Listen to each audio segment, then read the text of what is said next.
So I'm speaking with composer Anton Sanko, whose versatility has led him to compose fantastic scores to films like Rabbit Hole, Saving Face, The Possession, and even TV series like Big Love.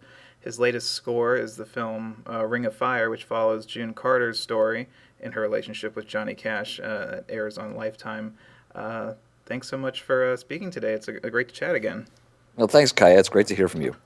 So we've talked before, and we covered a lot about your background in our last interview. So I guess let's just jump into Ring of Fire. So what drew you to this project, and what was appealing to you as a composer? Well, I guess the first thing that drew me to the project was I was just meeting Allison, the director, was just such a wonderful, inspirational person. Hmm. She's so warm and supportive that I just really wanted to do this job. Of course, I'm a tremendous fan of the June Carter and the Johnny Cash. I know a little bit about the June Carter's background, and I knew about the Carter family, and was interesting to me too. But I also wanted the opportunity because I hadn't in a long time to work within this instrumentation. So that was something I was looking forward to. Hmm. And so June and Johnny, they're two iconic musicians. How does a composer find the right sound for two people whose music is iconic and known to the world? What did you draw on for inspiration? Well, I tried to, constrain myself to instrumentation and harmonic information that would be reflective of the time and place of the film, Hmm. and also, part of the world that they lived in. So I stayed within a pretty simple harmonic palette and worked with acoustic instruments only, obviously, Hmm. mountain dulcimers, fiddles, acoustic guitars, mandolins, and I obviously, just like any other film, I'm trying to write the the story that is not told on the screen. So I'm or supporting the story that is there but needs help. So it's all about the storytelling and less about anything else for me. So finding themes for them, for anything from their love, theme to Johnny's slide into addiction, was of paramount importance to me. And what aspect of the entire film really kind of spoke to you the most? Was it the actors' performances? Was it the actual setting and the time of the film, or the subject matter? What really pushed your score? Well, I got to say, Jules' performance, as you mentioned, was really amazing, Hmm. and I felt like I had to at least live up to that. If I thought she did just such a fantastic job. But also, there was the challenge of being somewhat historically accurate. Right. It wasn't something that was foremost in my mind, but I did try to make the music, have an arc that went along with the period. So it's the earlier cues are very old timey, for lack of a better word, sounding. And as it gets more and more deep into the film, and closer to the present, and then we're dealing with much more complicated subject matter, the music follows that arc as well. I hope. And well, you're no stranger to TV movies and kind of that little subgenre. Does writing a score that is ultimately going to premiere on television first change your approach at all? Do the filmmakers factor in commercial breaks? Does that affect your spotting? Or does it not affect you at all? Right, they do talk about. I mean, I try to ignore that. I mean, a lot of times they try to push for a bump into a commercial and a bump out of a commercial, Right. and I think that just is trite sounding, and that usually end up with these little tiny cues that are 4 bars long, and I think that sounds very television and not very, you know, I don't know how to say, not very supportive. It's not useful, Hmm. except for to get the people back into their seats. Right. But it doesn't have anything to do with the art of the particular project. So I try to uh, push against that whenever possible. Because it's going to have its life pretty much on DVD and home video, so people will be experiencing it as a film would be. So. Yeah, that's what I try. That's my argument. Hmm. Yeah.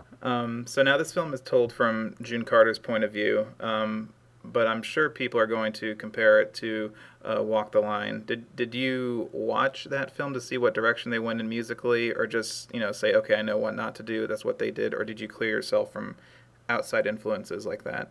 I saw that film when it came out, and then I forgot. I don't even know. Was there a score in it? I don't even remember. I don't actually. I don't think so. I think I, T-Bone yeah, Burnett may have done something, but I'm not sure. yeah. I don't think there was even a score in that one. So I was in the clear.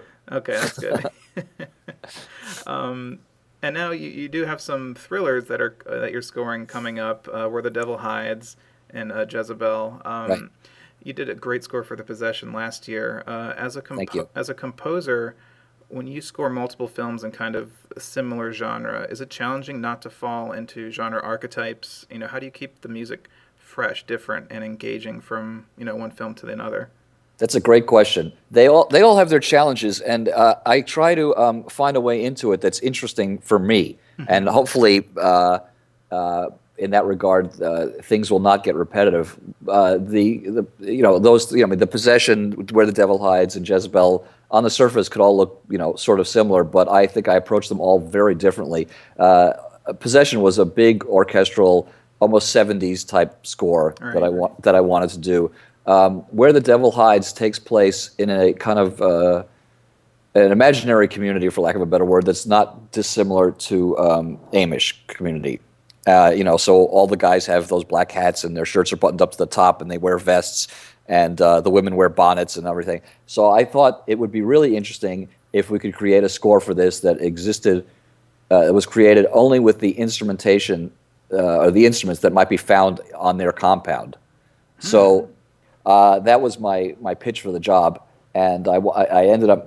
I'm almost finished with it, but I ended up making the majority of the score. I had a big sampling recording session here at my place with, I have a lot of weird stringed instruments that I've collected over the years, and just bowed them and did all these crazy performances on them, and I have chimbalems, dulcimers, auto harps, all this a lot, similar stuff to the June Carter Cash vernacular, but used in a completely different way. So that's how I did that one.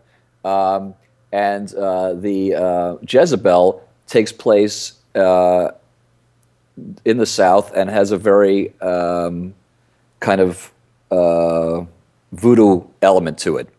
So there's a lot of my way into that was a combination of using that sort of percussion, but also a lot of vocals performed by my dear friend Susan Dehim, who's an amazing Oh vocalist. yeah, I interviewed her. She's great.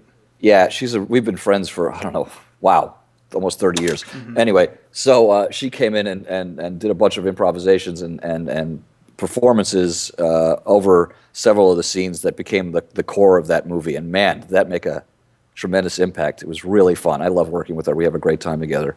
Oh, I can't even. That's great. I can't wait to hear it then. Yeah, it's pretty crazy sounding.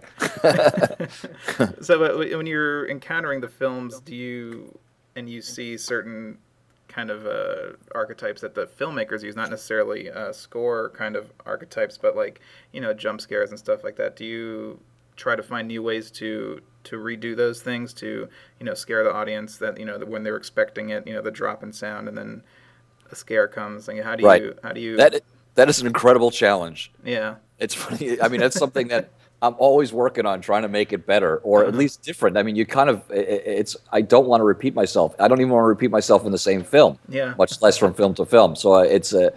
I'm just always looking for different ways to achieve that moment. But you're right. It's definitely a challenge.